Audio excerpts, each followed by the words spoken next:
Lisa Marie Presley takes on Scientology from beyond the grave. In a shocking revelation, the late singer, who passed away on Thursday, January 12, at the age of 54, is believed to have been forcibly pressured by Scientology handlers to divorce Michael Jackson in 1996. This is according to an interview with Tony Ortega that has been uncovered. Lisa Marie became involved with Scientology after her father, Elvis Presley, died in 1977. She later tied the knot with Michael Jackson in 1994, but the couple's marriage only lasted 2 years. The reason for their separation was labeled as irreconcilable differences. But in the 2015 interview with Tony Ortega, Lisa Marie had a different story to tell.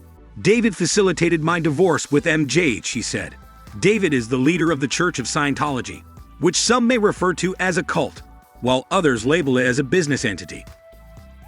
Lisa Marie claimed that there was immense pressure from both David and Scientology attorney John P. Cole to file for divorce from Michael Jackson due to the negative press he was receiving due to the child molestation accusations in 1993. In response to the serious allegations against Michael Jackson, Lisa Marie was clear in her stance. "F-word around with little boys. Dude, do you think I'd be with someone if I witnessed that?" she said. "I was in love with Michael. I wanted to help him. There was always a Scientology handler right there."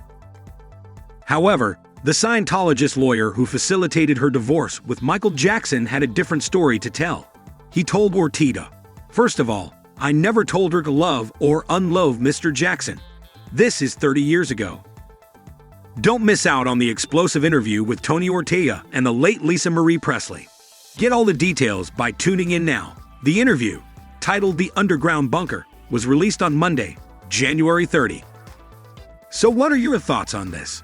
Sound off in the comments section down below, and please don't forget to like the video and subscribe to the channel for celebrity news and updates every day.